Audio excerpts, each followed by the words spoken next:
Kirkman, Barasma, Tutniyamni Kirkman. Ay, Wallis Baba. Hola, Hola. mucho Tutni, gusto. mucho gusto.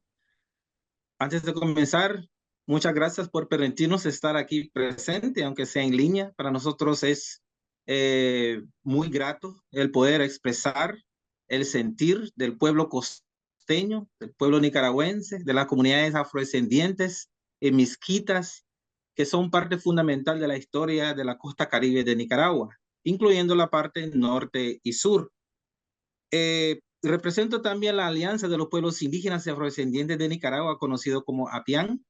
Es una organización no gubernamental y tiene como fin defender, proteger y conservar a las comunidades afrodescendientes y misquitas dentro del territorio regional, tanto regional como nacional, porque tiene muchas acciones de importancia en donde ha hecho historia dentro de la región del Caribe Sur.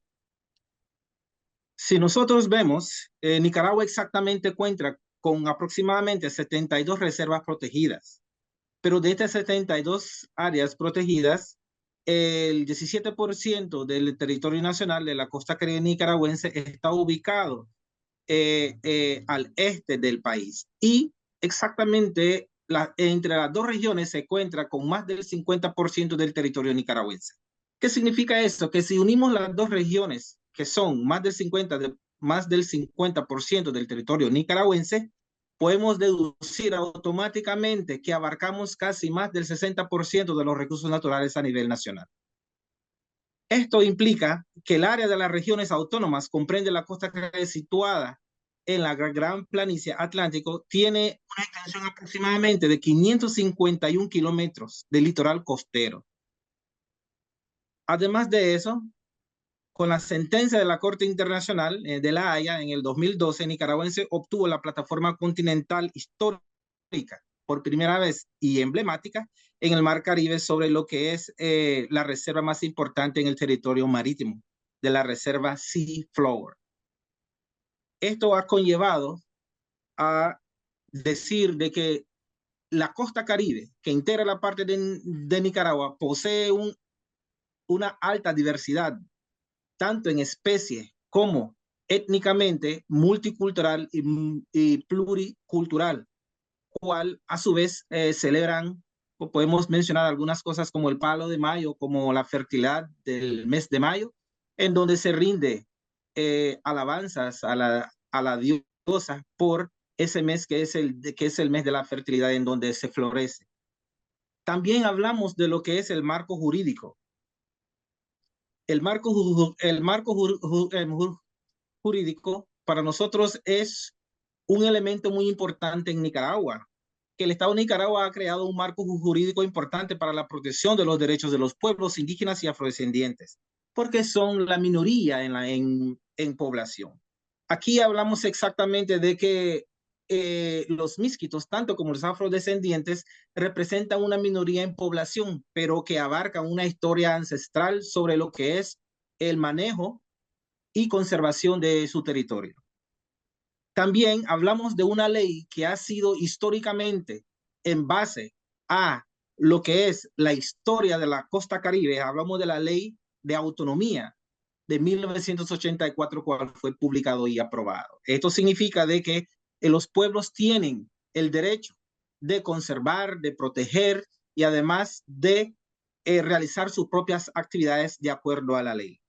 Pero también entramos en un punto muy importante, cuál es la ley de demarcación territorial en el 2002. Esta ley les da la autoridad contundente a las comunidades, a los territorios de administrar, conservar, proteger y explotar de manera bajo un espejo de conservación. Entonces, esto ha conllevado exactamente a que los pueblos indígenas y afrodescendientes tengan toda la facultad de decisión sobre su tierra. También hablamos de la aprobación del convenio 169 del OIT, Ley de Trato Digno para Pueblos Indígenas y Comunidades Étnicas en la Costa Caribe de Nicaragua. Esto nos ha conllevado exactamente a velar, a proteger y a defender los recursos naturales, también la composición étnica y pluricultural que existe en la región del Caribe. Hablo en sí también el nombre de ambas regiones, la región Costa Caribe Norte y la región Costa Caribe Sur. También podemos exactamente recalcar que ha sido de mucha importancia estas dos leyes. ¿Por qué puedo decir que es de mucha importancia? Porque en base a estas leyes, los diferentes territorios se han podido organizar, elegir a su presidente territorial y tomar decisiones con respecto a su territorio, con respecto a sus recursos naturales, sin depender, según la ley, en las decisiones nacionales. Pero esto también ha conllevado a mucho riesgo, al riesgo de que ignorar la ley de autonomía, ignorar el proceso de demarcación, ignorar en sí lo que es el territorio cuando toman sus decisiones, ha sido un reto y un desafío actualmente dentro de las dos regiones. Si vemos aquí en este mapa actualmente, y si mencionamos que con la ley de autonomía se crearon las dos regiones autónomas de la costa Caribe en 1990. También hago referencia sobre la ley 445, que es la ley de demarcación y titulación de los territorios, que ha sido historia, no solamente en Nicaragua, sino en Centroamérica en sí. Ha sido historia que Nicaragua fue el primer país que impulsó el derecho de los pueblos indígenas y afrodescendientes en los 90. Pero también podemos recalcar que dentro de ese aspecto se ha titulado 23 territorios, ¿no? 23 territorios que representan aproximadamente el 54.7% de la costa Caribe y el 32% del territorio nacional, beneficiando a más de 300 comunidades. ¿Qué significa esto? Esto ha sido historia. Esto ha sido historia. No solamente para Nicaragua, sino para el mundo. Pero también tenemos que enfocarnos que en la costa Caribe las etnias son minoritarias. Las etnias tienen su propia cultura, su propia tradición y su propia forma de conservación. Pero en base a esto, el sufrimiento y el desafío ha sido a diario para la conservación, protección y administración de sus propios recursos naturales. Las tierras comunales tituladas reconocen derechos históricos de los pueblos y originarios y afrodescendientes del Caribe a su tierra comunal. Pero si vemos exactamente dónde están las áreas protegidas, la mayor parte de las áreas protegidas, que de las 72 áreas protegidas, 39 se encuentran en los territorios, en los distintos territorios. Y esto ha sido, y si vemos acá, exactamente, estos son algunos de los territorios. Pero también se enmarca en las reservas. Estamos hablando de una reserva histórica como lo que es la reserva de Indio Maíz. Biológicamente, el corredor biológico parte desde ahí. Estamos hablando de la reserva de Bozahuas, que es el pulmón de Centroamérica en la parte de la conservación y es manejado exactamente por los indígenas y afrodescendientes en base a su cultura y su tradición. No podemos obviar exactamente que los desafíos de estos pueblos se han venido desarrollando más intensamente por el desacato a las leyes y la conservación y hacia su cultura. Esto ha generado muchos desafíos en el término de conflicto de tierras. Aquí podemos mencionar sobre los colonos o los terceros, como lo identifica la ley también, que son personas que se deslizan o sencillamente tratan de tomar las tierras de estas comunidades, cual exactamente no tienen lugar. Entonces los territorios han venido organizándose y proponiendo sus leyes internas de conservación y cómo se ha podido desarrollar en este aspecto. Entonces la costa Caribe de Nicaragua exactamente tiene muchos desafíos para mantener la titularidad de sus territorios. Pero la manipulación política administrativa y ambiental ha causado un deterioro exactamente en lo que es la aplicación de actividades que no van de acuerdo a la cultura de estas comunidades o de estos pueblos indígenas. Si miramos este mapa exactamente, podemos ver la cobertura boscosa que ha disminuido casi en un 50% de cobertura dentro de los diferentes territorios o dentro de lo que es las dos regiones. En las partes verdes podemos ver cómo se ha disminuido exactamente los bosques. En la parte amarilla podemos hablar de tapotales, deforestación, ganadería extensiva e intensiva, entre otras actividades. Actualmente se ha generado o se ha capacitado a varios comunitarios como para resguardar el recurso natural. Eso lo podemos decir en Forest Ranger. De esa forma lo podemos decir. Pero también han sufrido por el incesante invasión de los colonos o terceros a las reservas de la región.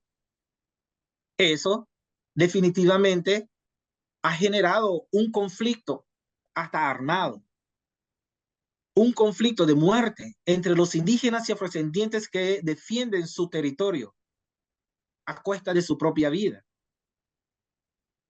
Entonces podemos ver en la franja todas las reservas exactamente se encuentran ubicados en estas zonas.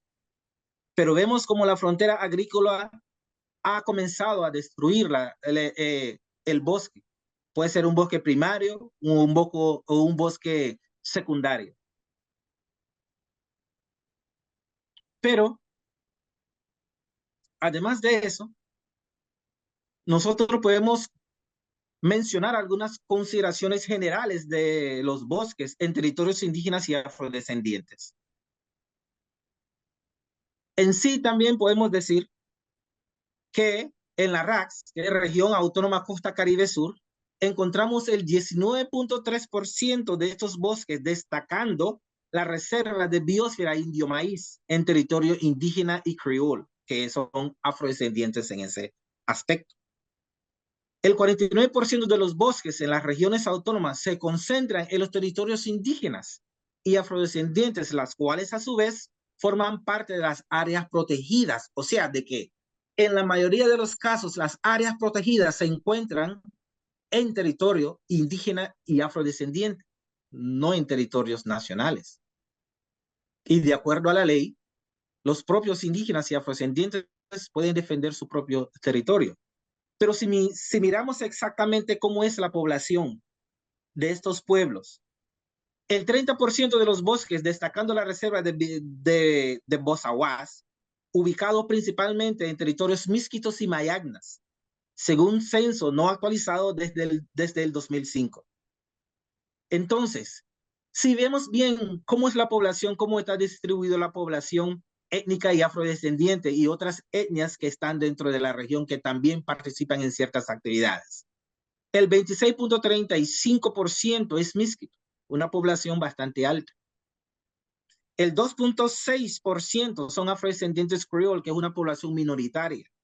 El 0.85% son garífonos, pero son negros también, pero se identifican como garífonos. El 0.72% son ulwas mayagnas.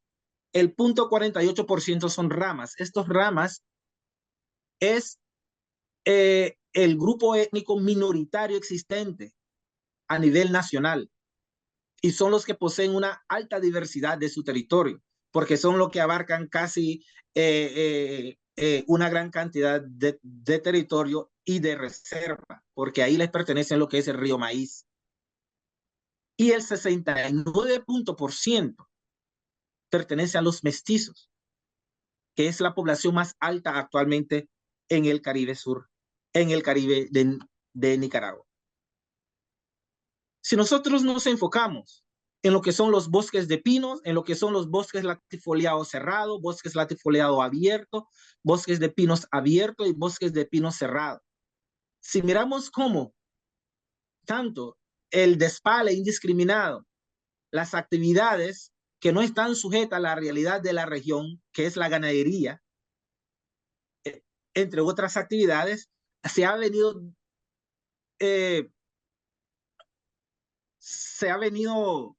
despalando de una forma que la cobertura boscosa casi está por desaparecer en las dos regiones.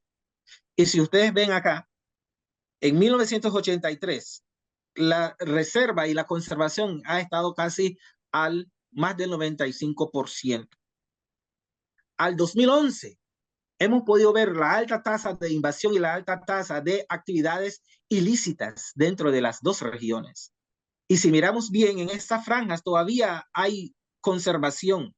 Eso fue en el 2011. Entonces, si hacemos un análisis del 2011 al 2020, al 2023, podemos ver entonces o podemos analizar de que las actividades han aumentado drásticamente. Vemos este cuadro de concesiones en áreas protegidas. Las concesiones también han sido un efecto muy negativo y mal planteado hacia los gobiernos territoriales.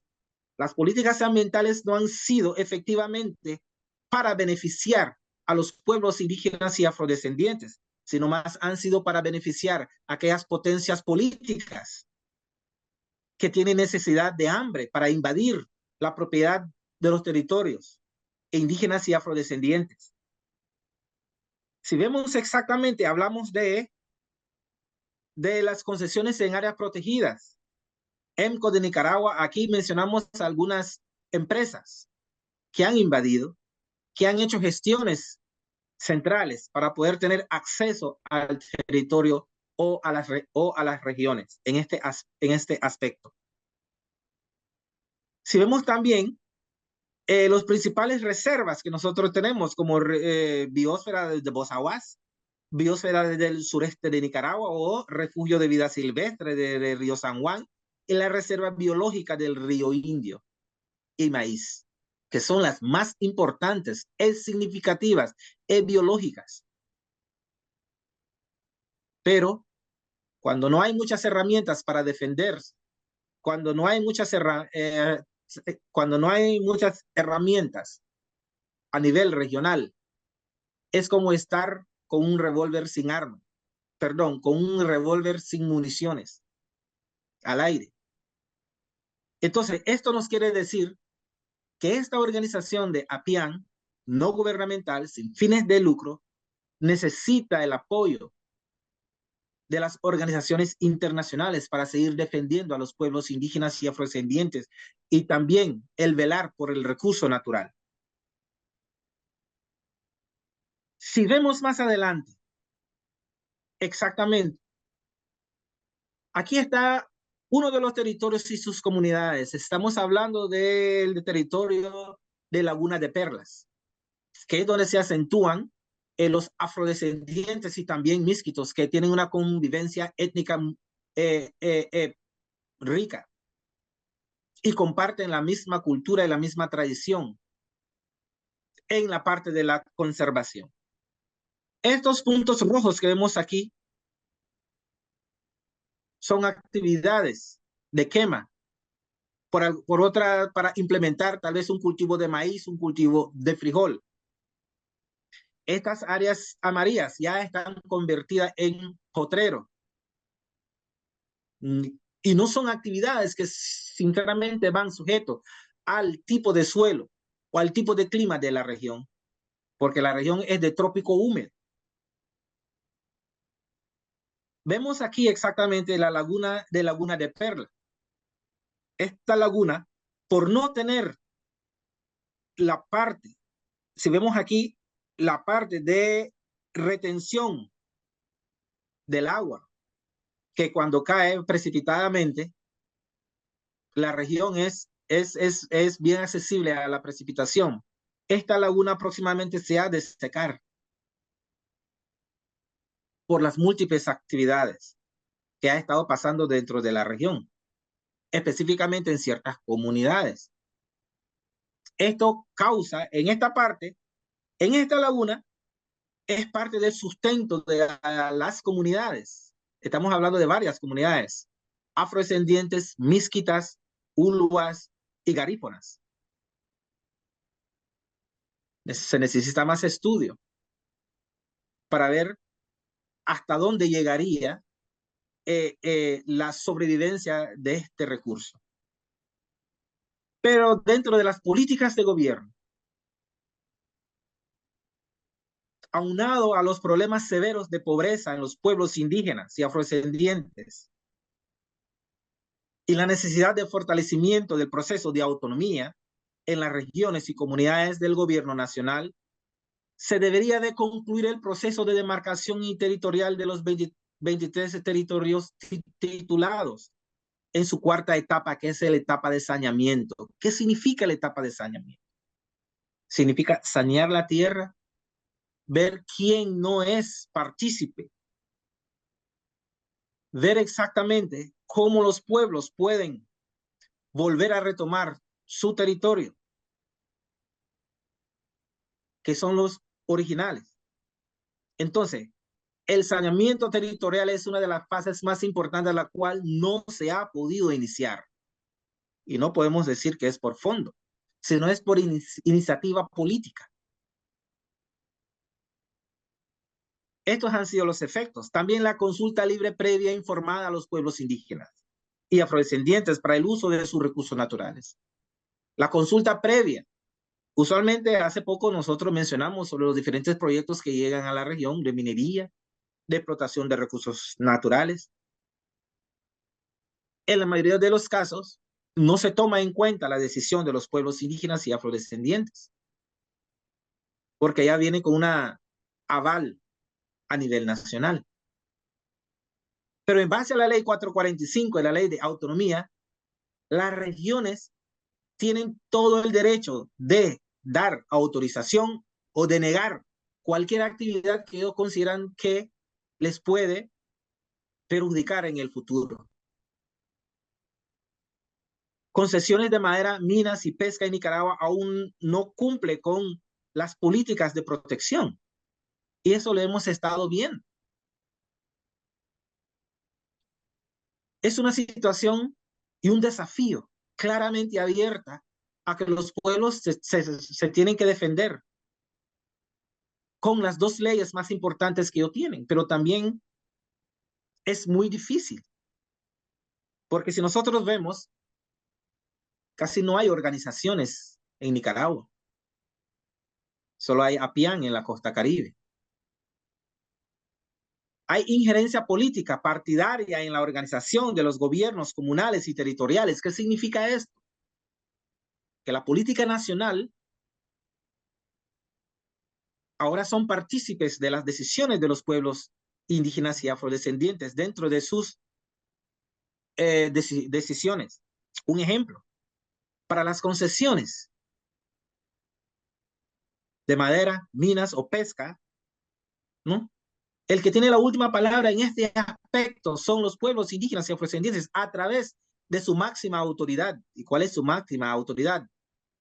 El gobierno territorial, que están conformados por las diferentes comunidades. También el desarrollo de actividades de monocultivo, la palma africana. Bien sabemos que si nosotros vivimos en una región de trópico húmedo, la palma africana no es un cultivo de esa región, más nosotros lo vemos como una plaga, porque tiene sus afectaciones negativas en el suelo y el subsuelo. Además, que lleva muchas otras actividades para conservar este tipo de especies dentro de la región. Yo hace poco planteé en una de las diapositivas la cuenca de Laguna de Perla. Esa cuenca está infestada de palmas africanas y no es un cultivo de esa zona, sino es un cultivo planteado. La invasión de colonos en tierras comunales causando asesinatos, desplazamiento, migración, destrucción de áreas de cultivo que afecta la seguridad alimentaria. Bien sabemos que, y no solamente en Nicaragua, no solamente en la costa caribe, pero donde se encuentran situados indígenas y afrodescendientes, ellos saben cómo cultivar la tierra, saben cómo proteger la tierra, porque van de acuerdo a su cultura. No hay respuesta del gobierno ante el impacto de los huracanes que son más frecuentes en la costa Caribe.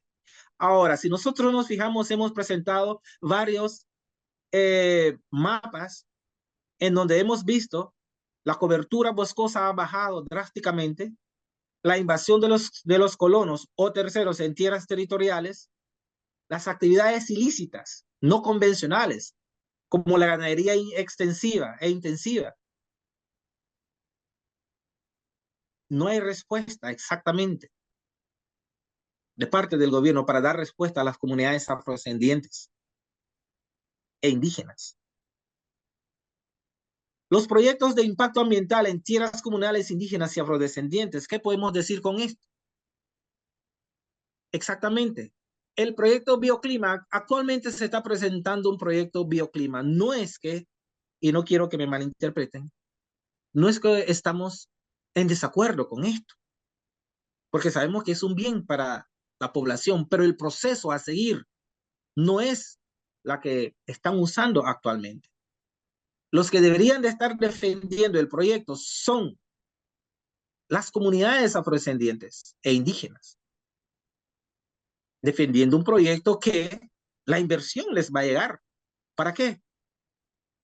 Para hacer, para generar más cultivos, para capacitaciones, para enfrentar lo que es el cambio climático,